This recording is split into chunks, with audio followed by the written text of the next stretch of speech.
அனைவருக்கும் வணக்கம். சாதாரணமாக நம்ம முருகப்பெருமானுடைய அறுபடை வீட்டுக்கும் போய் வழிபாடு செய்கிறது ரொம்ப நல்லதுங்க. அதில் முக்கியமாக அறுபடை வீடுகளில் தனி ஒரு சிறப்பு பெற்றிருக்கக்கூடிய கோவில் அப்படின்னா நம்ம திருச்செந்தூரை சொல்லலாம். இந்த திருச்செந்தூருக்கு முக்கியமாக இந்த ராசிக்காரங்கள்லாம் போய் வழிபாடு செஞ்சாங்க அப்படின்னா நிச்சயமாக அவர்களுடைய வாழ்க்கையே மாறும் அப்படின்னு சொல்கிறாங்க. அப்படி எல்லா ராசிக்காரங்களுமே போகிறோம். ஆனால் ஏன் குறிப்பிட்ட இந்த ராசியை சொல்கிறாங்க அப்படின்னு பார்த்தீங்கன்னா எல்லோருமே போய் வழிபாடு செய்யலாங்க. ஆனால் பலன் அப்படின்னு பார்க்கும்போது இந்த ராசிக்காரங்க அதிகமான பலனை முருகப்பெருமானுடைய அருளை பெறுவாங்க அப்படின்னு சொல்கிறாங்க.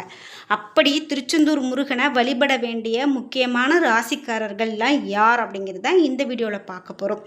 இந்த வீடியோவை பார்க்கும்போதே நீங்கள் 12 ராசியில் என்ன ராசிக்காரர்கள் அப்படிங்கிறத மறக்காமல் கமெண்ட் பாக்ஸில் பதிவிடுங்க.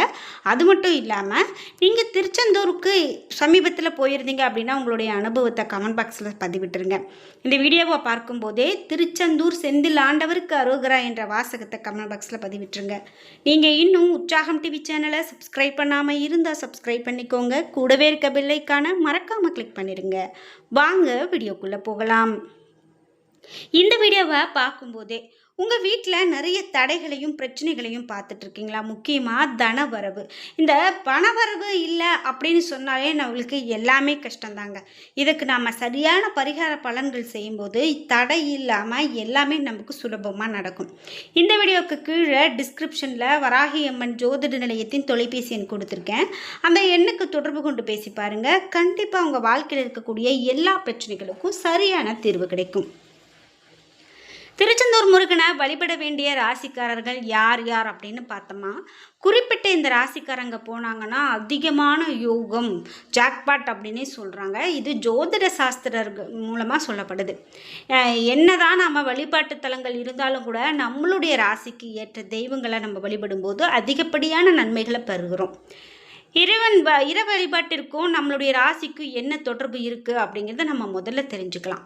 ஒவ்வொரு ராசிக்கும் ஒவ்வொரு கோவிலோ அல்லது பல ராசிகளுக்கு ஒரே கோவிலோ இருக்கிறத பார்க்க முடியுங்க. இவற்றை நாம் அறிந்து நாம் போனோம் அப்படின்னா சரியாக இருக்கும்.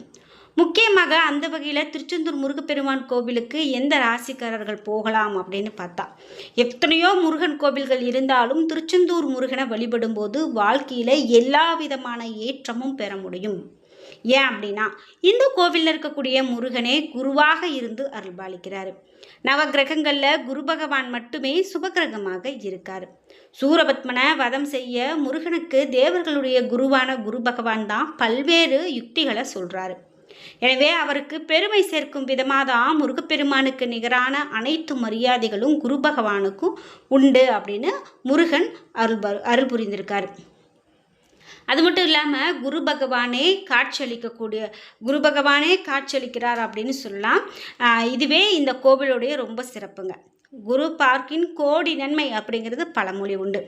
அதன்படி முருகனே குரு பகவானாக இருக்கிறதால இந்த தலத்தில் பெருமைகள் பற்றி நம்ம சொல்லிக்கிட்டே போகலாங்க. சரி, குறிப்பிட்ட ராசிக்காரங்க மட்டுமே வழிபாடு செய்யும்போது அவர்களுடைய வாழ்க்கையில் பலவிதமான மாற்றங்களை பெறலாம் அப்படின்னு பார்த்தோம்.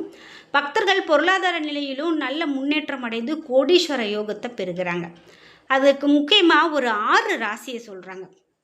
அது என்ன அப்படின்னு பார்த்தீங்கன்னா மிதுனம், கடகம், துலாம், விருட்சகம், கும்பம், மீனம். இந்த 6 ராசிக்காரங்க திருச்செந்தூர் முருகனை வழிபட்டாங்க அப்படின்னா அதன் மூலமாக அவர்களுடைய வாழ்க்கையில் மிக பெரும் ஒரு பலனை பெறுகிறாங்க. நினைத்து கூட பார்க்க முடியாத அளவுக்கு அவங்களுடைய வாழ்க்கையே மாறும் அப்படின்னு சொல்கிறாங்க. அது அவர்களுடைய பிறந்த நட்சத்திரத்தன்று அந்த கோவிலுக்கு போனாங்க அப்படின்னா இன்னும் பலன் அதிகமாக இருக்குமா.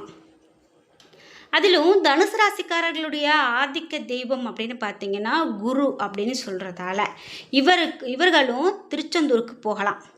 முக்கியமாக அதற்காக மற்ற ராசிக்காரங்க எல்லாம் திருச்செந்தூருக்கு போகக்கூடாதா அப்படின்னு கேட்கலாம். இத்தனை நாளாக மற்ற ராசிக்காரர்களோ போகலையோ, யாரெல்லாம் போகலையோ, ஆனாலும் குறிப்பிட்டு இந்த ராசிக்காரங்க போகும்போது நிச்சயமான பலன் உண்டு அப்படின்னு சொல்லலாம்.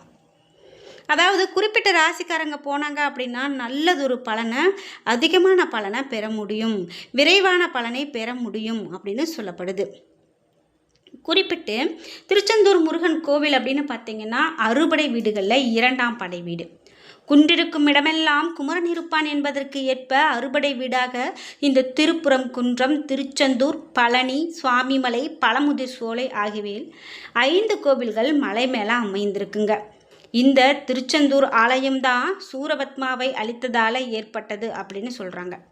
இங்கே இருக்கக்கூடிய முருகன் உணவாக சர்க்கரை பொங்கல், கற்கண்டு, தினை மாவு, வடை, அப்பம், பருப்பு, கஞ்சி, தோசை, தேன், அதிரசம், சுயன் ஆகியவையெல்லாம் படைக்கப்படுது. பால் மற்றும் சுக்கு, வெந்நீர் இவையெல்லாம் வைத்து இரவு நேரத்தில் பூஜை செய்து வணங்குறாங்க. இப்படி பெரும் சிறப்பு கொண்ட இந்த திருச்செந்தூர் கோவிலுக்கு முக்கியமாக எந்தெந்த ராசிக்காரர்கள் போனால் மிகவும் நல்லது அப்படின்னு பார்த்தீங்கன்னா, மிதுனம், கடகம், துலாம், விருட்சக ராசி, கும்பராசி, மீனராசி. அதாவது 12 ராசிக்காரர்களும் போகலாம். குறிப்பிட்டு இந்த ராசிக்காரங்க போய் வழிபாடு செய்கிறாங்க. அதிலும் அவர்களுக்கு உரிய அந்த நட்சத்திர நாளில் போய் வழிபாடு செய்கிறாங்க. முக்கியமாக அவருக்கு விசேஷங்கள் நடக்கக்கூடிய நாட்களில் பங்குனி உத்திரம், தைப்பூசம், கந்தசஷ்டி விழா இந்த மாதிரி நேரத்தில் போய் வழிபாடு செய்கிறாங்க அப்படின்னா இன்னும் சிறப்பான பலன்களை பெறுகிறாங்க அப்படிங்கிறது மறுக்க முடியாத ஒரு உண்மை அப்படின்னு சொல்லலாங்க. ஏன்னா நிறைய பேர் இந்த நேரத்தில் கோயிலுக்கு போய் வழிபாடு செய்துட்டு வந்திருக்காங்க. சரி, கோவிலுக்கு போய் வழிபாடு செய்கிறோம். ஆனால் கோவிலுக்கே போக முடியாத சூழ்நிலை நிறைய பேருக்கு இருக்குது. அந்த திருச்செந்தூர் முருகனை போய் எங்களால் பார்த்து வழிபாடு செய்யவே முடியல. நாங்களும் எவ்வளவோ போகணும்னு பார்க்குறோம், ஆனால் தடை மேலே தடை வந்துக்கிட்டே இருக்குது, போய் வழிபாடு செய்ய முடியல அப்படின்னு நினைக்கிறீங்களா? முருகனை நினைத்து 6 செவ்வாய்க்கிழமைகளில் நீங்கள் இந்த வழிபாட்டை வீட்டில் இருந்தே செய்யணும் அப்படின்னு சொல்கிறாங்க. அது என்ன அப்படின்னு பார்த்தீங்கன்னா, முருகப்பெருமானுடைய திருவுருவ படத்தை துடைத்து சந்தன குங்குமம் போட்டு வச்சு அவருக்கு செவ்வரளி பூக்களை வாங்கி போட்டு ஒரே ஒரு நெய் தீபம் ஏற்றி ஒரு மஞ்சள் துணியில் 101 ரூபாய் காணிக்கையை வைத்து முடிந்து, திருச்செந்தூர் முருகா சீக்கிரமே நான் உன்னை காண, உன்னை தரிசிக்க, உன்னுடைய திருத்தலத்துக்கு வரணும் அப்படின்னு சொல்லி வேண்டிக்கோங்க. இப்படி இந்த 6வது வாரம் முடிவதுக்குள்ள இந்த காணிக்கையை உங்களுடைய கோவிலுக்கு கொண்டு போய், அதாவது கோவிலில் கொண்டு போய் வந்து செலுத்தக்கூடிய பாக்கியத்தை எனக்கு கொடு அப்படின்னு நீங்கள் மனதார வேண்டிக் கொள்ளுங்க. மனதார பிரார்த்தனை செய்து கொள்ளுங்க. அந்த முடிச்ச பூஜை அறையில் முருகனுடைய திருவுருவ படத்தின் பாதத்தில் வைத்துவிட்டு உங்களால் முடிந்த நெய்வேத்தியம் வைத்து கற்பூர ஆராதனை காண்பித்து நீங்கள் வழிபாட்டை நிறைவு செய்து கொள்ளுங்க. முதல் வாரம் இந்த வழிபாட்டை செய்தது போலவே அடுத்து வரக்கூடிய 6 வாரமும் செவ்வாய்க்கிழமையும் நீங்கள் முருகப்பெருமானுக்காக இந்த வழிபாட்டை நெய் தீபம் ஏற்றி வைத்து வழிபாட்டை மேற்கொள்ளலாம். அந்த 101 ரூபாய் முடிச்சு மட்டும் பூஜை அறையில் இருந்தால் போதும். வாரம் 101 ரூபாய் முடிந்து வைக்க வேண்டும் அப்படிங்கிற அவசியம் கிடையாது. முடிந்தால் இந்த வழிபாட்டை நீங்கள் வீட்டிலையே செய்து முடித்துவிட்டு வீட்டு பக்கத்தில் இருக்கக்கூடிய முருகன் கோவிலுக்கு போய் விளக்கு போட்டு அந்த முருகப்பெருமான சன்னிதானத்தில் அமர்ந்து ஓம் சரவண பவ என்ற மந்திரத்தை சொல்லி திருச்செந்தூர் முருகனுக்கு கோவிலுக்கு சீக்கிரம் என்னை அலை முருகா அப்படின்னு சொல்லி பிரார்த்தனையை வைத்து சிறப்பாக வேண்டிக் கொள்ளுங்க. நிச்சயமாக உங்களுக்கு இந்த பிரார்த்தனை நிறைவேறும் அப்படிங்கிறதுல எந்த விதமான சந்தேகமும் இல்லை. மறக்காமல் திருச்செந்தூர் கோவிலுக்கு போகும்போது அந்த காணிக்கையை அப்படியே மஞ்சள் முடிச்சோடு கொண்டு போய் உண்டியலில் சேர்த்துடலாம். 6 வாரம் செவ்வாய்க்கிழமை தவறாமல் இதை மட்டும் நீங்கள் செஞ்சு பாருங்கள். 6வது வாரம் செவ்வாய்க்கிழமை முடிவதுக்குள்ளவே சில பேருக்கு திருச்செந்தூர் முருகனை தரிசிக்கக்கூடிய பாக்கியம் கிடைக்கும். வழிபாட்டில் நம்பிக்கை ரொம்ப ரொம்ப எப்பவுமே முக்கியங்க. ஆன்மீக வழிபாடு மட்டும் இல்லை, நம்ம எந்த ஒரு விஷயத்தை செய்கிறோம் அப்படின்னாலும் நம்பிக்கையாக செஞ்சு பார்க்கும்போது கண்டிப்பாக அது நடக்கும். குறிப்பிட்டு நம்ம யார் வேண்டுமானாலும் ரூபாயை எடுத்து திருச்செந்தூர் முருகன் பாதத்தில் வைக்கலாம். ஆனால் எந்த அளவுக்கு நீங்கள் நம்பிக்கையோடு இந்த வழிபாட்டை செய்கிறீங்களோ அவ்வளவு சீக்கிரம் உங்களுக்கு வேண்டுதல் பலிக்கும்.